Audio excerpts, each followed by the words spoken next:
The tournament is where Cinderella stories begin and big wins happen on the biggest stage. With Gambit DC, you could make your Cinderella story a reality. Take advantage of new player bonuses online and in-app, or play in person for boosted parlays. You can bet on all 63 games, even if your bracket's busted, and play from the edge of your seat with exciting in-game bets. Make your bets now with Gambit DC. Terms and conditions apply. Please play responsibly. Hey guys, if you haven't heard about Anchor, it's the easiest way to make a podcast with everything you need all in one place. Let me explain. Anchor has the tools that allow you to record and edit your podcast right from your phone or computer. When hosting on Anchor, you can distribute your podcast on listening platforms like Spotify, Apple Podcast, and more. And trust me guys, it works. It's everything you need to make a podcast all in one place. And the best of all, it is totally free. Yes, totally free. So download the Anchor app today or go to anchor.fm to get started. Welcome back to the Broque podcast. I'm your host, Marco Martinez. How's it going, everybody? This episode, I'm actually going to be by myself. Right now, my girlfriend is working. So I decided just to record an episode by myself. It's currently Thursday around 12:19, 12:20, and my plan is to at least do 2 episodes a week now, maybe every Monday and Thursdays, maybe Tuesdays, Thursdays, not too sure. Thinking maybe to pre-record some or just do some like right now, where I'm recording one right now, and I'm just gonna go ahead, maybe do a few little edits and tweaks, and then upload it.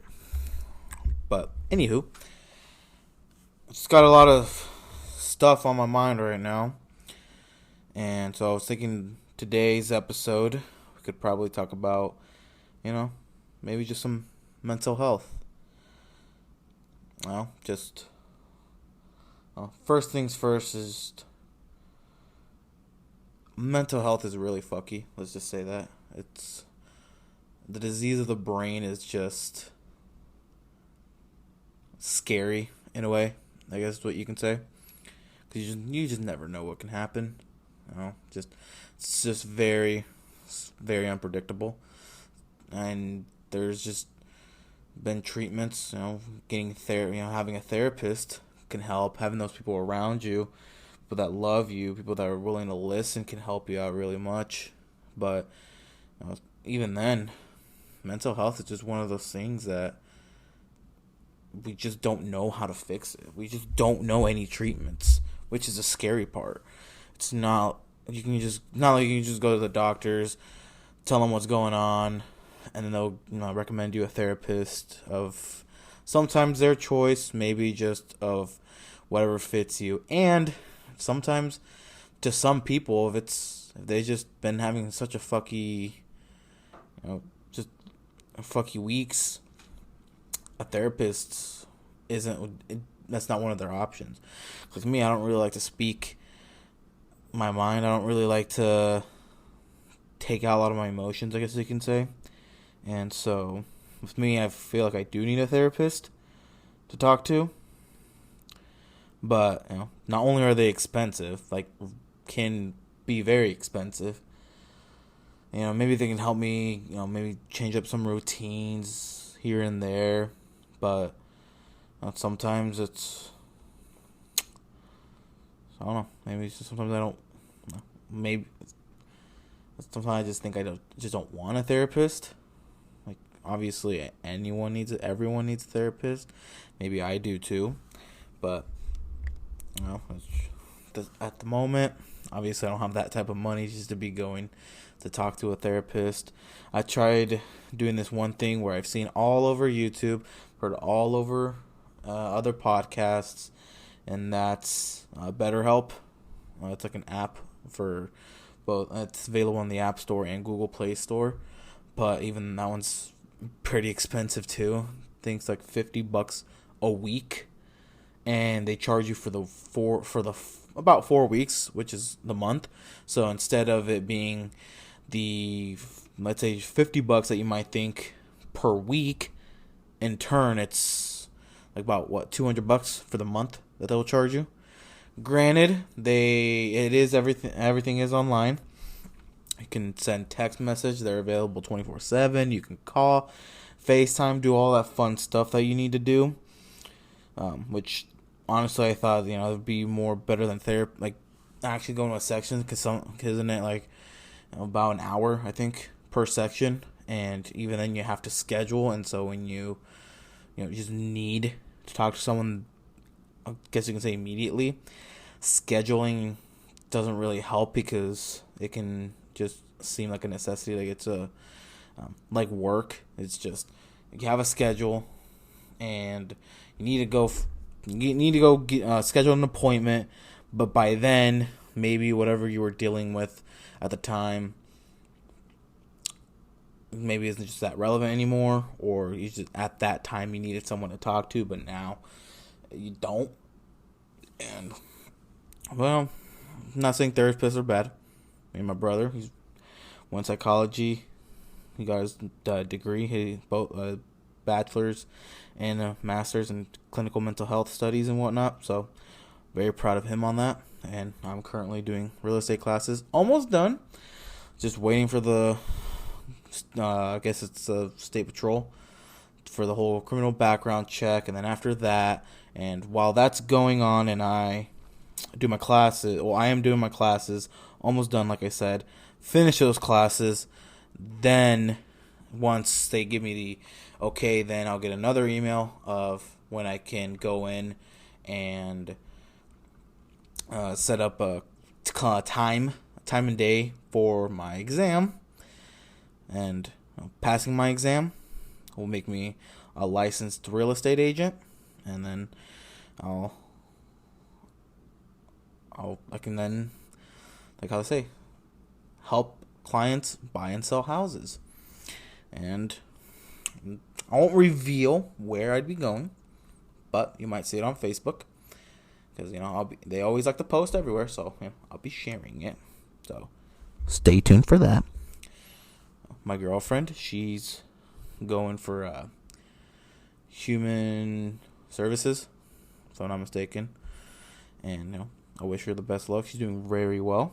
She always says she's not doing very well, but she is, and really proud of her for going with it, for doing really well, even through the struggles. Very proud of her for doing it. I mean, really, I've been very proud of everyone that I have seen all over social media, all over Facebook, Instagram, all of their successes. Even the ones who decided not to go to college or leave college early and are doing their own things. Wish them the very best of luck, because college isn't for everyone, and I realized college wasn't for me. I graduated high school with a 3.76, I believe, 3.75 or 3.76 GPA. I was second in my class. Granted, there was only 14, and then the first in class. I guess you can say for privacy purposes, I won't specify her name. However, she did beat me by, I believe, like 0.01 or 0.02 GPA. So we were really neck on neck. And even to this day, I'm like, dang, if I at least did better in my English, I feel like I could have beaten her by that 0.01 GPA. But, I wasn't the best at English or reading, as you can probably tell by my ACT. I mean, even though I got a 21, my reading in English wasn't the highest. But I was more of a math guy. Got a 26 on it. I've got a 21, I think, on my science. But, I mean, it is what it is. So I hope here in real estate I do really well on top of the podcast and YouTube. Yeah, I mean, again, wish everyone the best of luck. And I hope to see people do what they want to do in their lives, succeed it. Any one of my peers, old peers, all my high school peeps, I know I said peeps, sound like an old guy, but hey.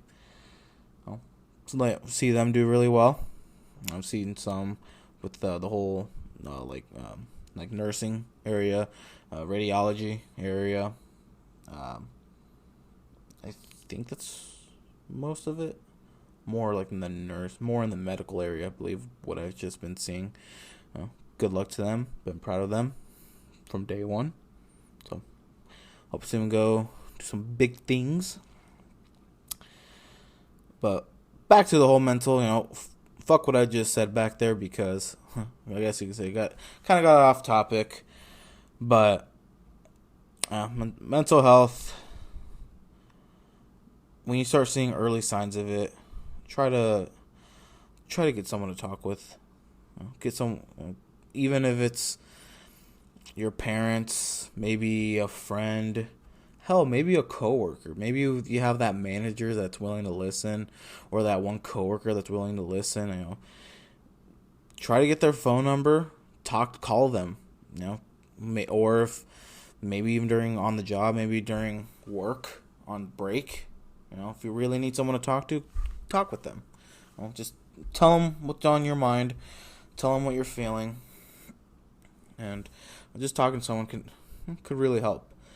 Because once it really gets to you, like mentally, once it's one of those big stages, that's where it could be very fucky. It's like with me, with my weight, it still gets to me. I gained back what I lost, trying to get back on to the whole dieting thing, because that body image, I just don't like seeing how I look with my body. That's been a constant struggle like that since I've been young. I've been a big kid since I've been a little baby. I look like a little grape, a little white grape, what are you going to call me? I'm also short, because, got the genes. Believe that part from my mom. My mom's pretty short. My dad isn't the tallest, but he's like average height. I think he's I'm 5'5", so he could be maybe 5'7", maybe 5'6", 5'7". My mom, I believe she's like 5'4", 5'3.5". My brother's around there. So that's where, fat and short, looking like a grape. My genes. My height, I don't really mind, but it's like I said, it's more my body. Sometimes it can be really hard, especially, you're at work and it's just been a really busy day. Ever since close to the beginning of the year, I think around like March, April, I made a pledge to myself to stop drinking soda completely, entirely.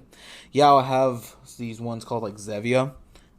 Those are the only types that I'll drink, because I guess you can consider it soda, but a much healthier alternative, because I don't have to deal with all this crazy sugar that's in there, all these carbs. It's literally 0 calories. With very, very few ingredients. Like right now, I have the creamy root beer. I'll grab one and tell you the nutritional facts. Like I said, 0 calories, 0 fat, 0 sodium, 0 milligrams of sodium, 0 carbs, 0 sugars, 0 protein. The only ingredients is carbonated water, stevia leaf extract, natural flavors, which honestly I don't know what that means, and citric acid, based off in LA. Yes, it can be a little bit expensive. The 8-pack that I have there costed was on sale for about, I think, $6.99 at Target, and then they had a deal going on to where you get 10% off. So I got it for about like $6.39, I believe. And that's actually really, really has helped me with my soda cravings. Like, very helped me. And honestly, their flavors are really good. And ever since then, I haven't really gone back to soda. And that's, I guess you can say, one goal that I've really liked. But when it comes to fast food, that can be a very hard one. Or like snacking in general. Like I said, at work, because since I work in retail, you can, be done, go to break, or you're hungry. And let's say you've already had enough water to drink. And so you just don't want, maybe you just don't want water. You want to go get yourself like a Gatorade or something. Or maybe you are okay with water and you just want to snack on some chips, snack on like some meat sticks. Just get some stuff that you're snacking on. And during that time, you can think, that's just a snack, but then it can build on, because then you snack during your breaks, and then when it's your lunch time, your lunch break, then you eat a meal on there. And once you're doing the regular 5 days a week, 40 hours a week, that can take a toll on you, where you can start building that type of habit. And then here you are on your days off where you're hungry. Let's say when you wake up, you're starving, and because your body's so used around that time to maybe have started snacking on something, then there you are wanting to snack on stuff. And most of the time, since you snack on chips, anything to do with a lot of fat, a lot of sodium, a lot of cholesterol, whatever the case may be, that's what your body wants. That's what your body craves. And then here you are getting hungry a lot during the day, because you're just so used to, I guess you can say, snacking. Could be snacking 1 to 2 times a day during work, during your 8 hours, and then plus your meal. Then after that, your dinner, depending how early or late, it could be your dinner, that your other meal. But then on your days off, here you are, you want to enjoy, you want to relax, so you don't do anything. You can just be chilling in bed, sitting on the couch all day. You're not doing anything. You decide to go make some other stuff like milkshakes. You want to eat ice cream. You want to or go get some McDonald's. You want to just start eating all that, and then it just creates that bad habit. And then a month or two later, you start trying to go to work. It's your day off. You go. It's the next day. You're gonna go to work, and then you try putting on that shirt or those jeans, and you realize, oh shoot, this is starting to be tighter than what it was last time, than what I was used to. And then that just starts taking a big mental toll. You just then start thinking all these negative thoughts about yourself. You start looking at yourself much differently. But just here to tell you that love yourself. No matter what you see, love yourself, because when you don't, that's going to be the most fucked up thing, what you'll do to yourself when you don't love yourself. Because what I've seen a lot of people do, and I guess you can say it's environmental, but like vaping, it's to the point where I see more vaping than smoking cigarettes. If you're not smoking a cigarette, you're vaping. And at first it was advertised as it being the healthy alternative. Now but it's because it wasn't studied correctly. Now you have people basically almost having the same effects as cigarettes. They're not able to, you can tell it by their voice. They're starting to get choppy, starting to get scratchy, starting to get rough, all this other fun stuff. Some vapes are exploding in people's hands, causing very severe burns. Like you're just inhaling, I don't want to say acid, but just artificial chemicals. I mean, I know that's how it is with like foods, with chips and whatnot. You're eating artificial chemicals. Same with vaping. You're inhaling artificial chemicals. Hell, some of them contain what is it, like acetone, or not acetone. It's like propane. I've seen some. Like it's scary of what people doing to their bodies. Doing that type of damage. But they only do it because their friend did it. They saw it was cool, or they see everyone else doing it, so they want to do it. And so at the time, right now, it's fine. But just wait 3 to 5 years later, and it's gonna take a toll. They'll start struggling to breathe, and they'll start coughing a lot. It's just like a cigarette. Or people will start, just mistreating their body. I guess that's part of the whole mistreating. Just love yourself, like please, just love yourself. Fuck what other people think. And I know that could be very, very hard to some people, where it's just that constant anxiety of let's say, again, you go to work and let's say your jeans are starting to fit tighter. Let's say you can feel the shirt fit a little bit tighter, but the jeans are more noticeable. Or maybe it's the opposite. Maybe your jeans you can feel getting a little bit tighter, but it's not uncomfortable. Sometimes you can feel actually a little bit better. But let's say it's the shirt.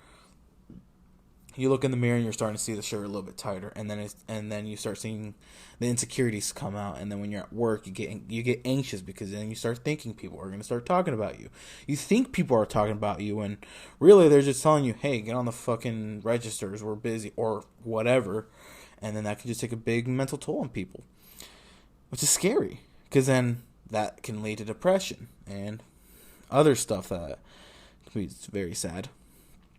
And not only that, it's like the societal standards. Like, again, I'll bring back with the whole college thing. Some people go to college, not because they're motivated to go to college, because they're that passionate of being a dentist, a teacher, a doctor, an engineer, whatever the case may be. It's not that. It's a societal standard. They hear everywhere, go to college, go to college, go to college. That's the only way you're going to be successful in life. Go to college, go to college. The parents will tell them, go to college, go to college. Because some of those people, parents went to college and let's say did really well. Perfect. Or the parents who didn't have a great life, and so they tell the kids, go to college. And a lot of the times, they think that's what they should do.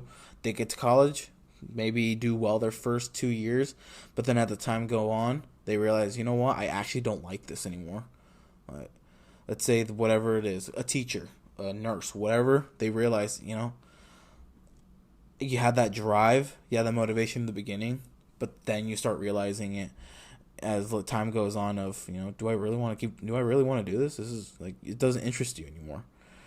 And it's, and to some people, they drop out because they just couldn't do it anymore because, again, their mental health.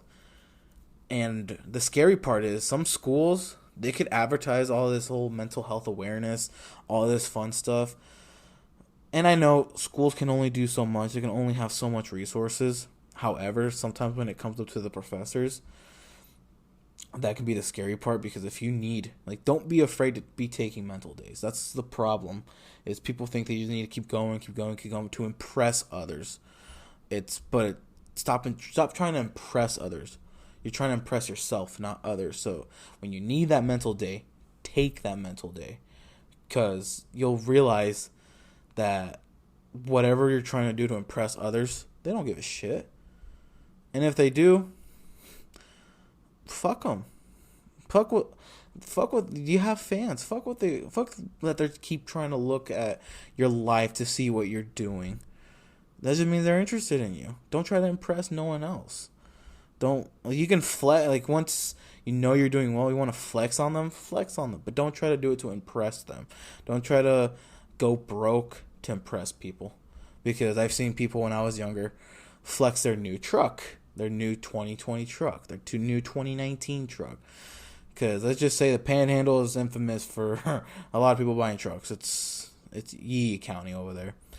And now, especially with the whole inflation, here they are struggling to now pay that truck, because they're 20-hour a job that they were doing very well back then.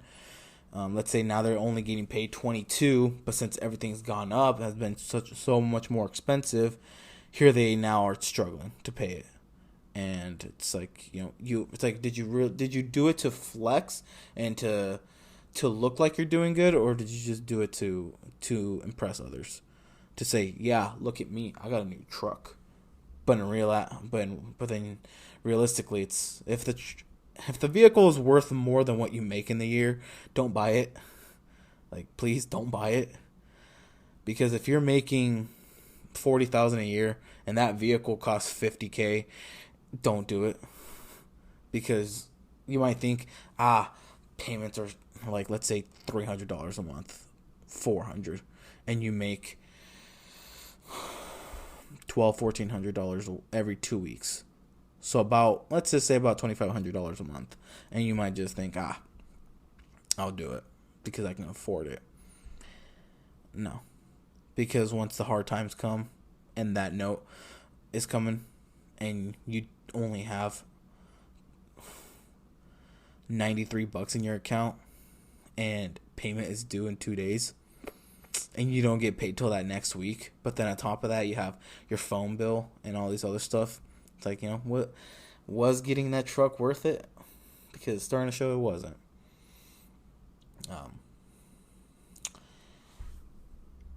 So don't try to impress people, please. And with all that, well, just please take care of yourself. Like, I love you. We all love you. Everyone loves you. And people that don't love you, fuck them. Keep saying that a lot. Fuck them, because they're a piece of shit if they don't love you. Because fuck them. They have their own insecurities that they're afraid to talk about, so they want to point the fingers at you. So fuck them. Sorry for my cussing. Just speaking French. But back to reality. It's also kind of sad to see people kind of use their depression. Well, they'll say they're depressed. They weren't diagnosed, but they'll say they're depressed. And I'm not trying to hate on anyone. I'm not trying to say, oh, you have fake depression. I don't support people who have depression, blah, blah, blah. I'm not saying that. It's just some people kind of use that for granted. They'll say, oh, yeah, I'm depressed, so I don't want to go to work today. And it's just me. I'm not saying they are depressed. Just to me, it's you don't just tell if you are truly depressed. You just are truly in a very dark place. You don't just start wailing it out. Just telling people, "Oh yeah, I'm depressed. I'm not going to work tomorrow. I don't want to go to work. I'm depressed." It's like can be sometimes an insult to people who are, because they're like, "Oh well, like I'm only coming because some people can't live alone." And I would say, like, yeah, I guess you can say that. Like, live alone, can't be alone. So that's the only reason why they're at work. It's because it gets them out of their mind sometimes. And then because then when they're off, they can be tired, relax. But a lot of people, those type of people that say, "Oh, I'm depressed. Oh, I just won't go to work." It's like, no, like don't be trying to use that because you can't just say you're depressed and you don't want to go to work, and then here you are just scrolling through Twitter or playing Smash Bros. Or some shit, Warzone or something. Like, I'm not saying they're depressed. It's just don't use that for granted, and don't try to just say it out loud. Just because to some people they are too afraid to say it out loud, and they're just and those type of people that just want to wail it out. They probably don't really know how that feels, or they're just maybe just been through that deep of a gutter that at that point they just can't really do anything. But other than all my talking, just needed to get some stuff out of my head. There's some stuff that's been, I wouldn't say just going on, just been floating through my mind. I have my own demons I'm struggling with. Everyone has their own demons that they're struggling with. I just hope one day that I can get out of it. Just like all of you guys. Hope everyone else can get out of it too. I will, in the description, I will put the phone number to the National Suicide Prevention Hotline. I believe they did change it. It's not the 1-800 number anymore. I think it's just 988. I don't know if it's star 988 or just 988, which is amazing. Now you don't have to type a long number. You'll have that number, that quick, easy number that you'd be able to just type or dial, I guess you can say. But yeah, I'll link that in the description. Other than that, I'll see you guys next Monday. I'll see what else I can try to talk to. I'll try to see if I can bring any other guests, just so you guys don't have to keep hearing me talk and then get bored. Because I can be a boring guy. I can talk a lot. But make sure, if you like it, subscribe to the Broque Boy podcast. I'll put the link. I'll just put a Linktree link in the description where it takes you to all the socials. I have an actual Broque Boy podcast official Instagram page, Facebook page as well. So make sure to click that, visit that. That's where I'll try to post maybe some daily updates, maybe, or just telling you about an upcoming episode, or post the episodes on there. But my girlfriend right now, I love her. It's working. Everyone else out there, love you guys. And again, see you guys in the next episode. Bye-bye.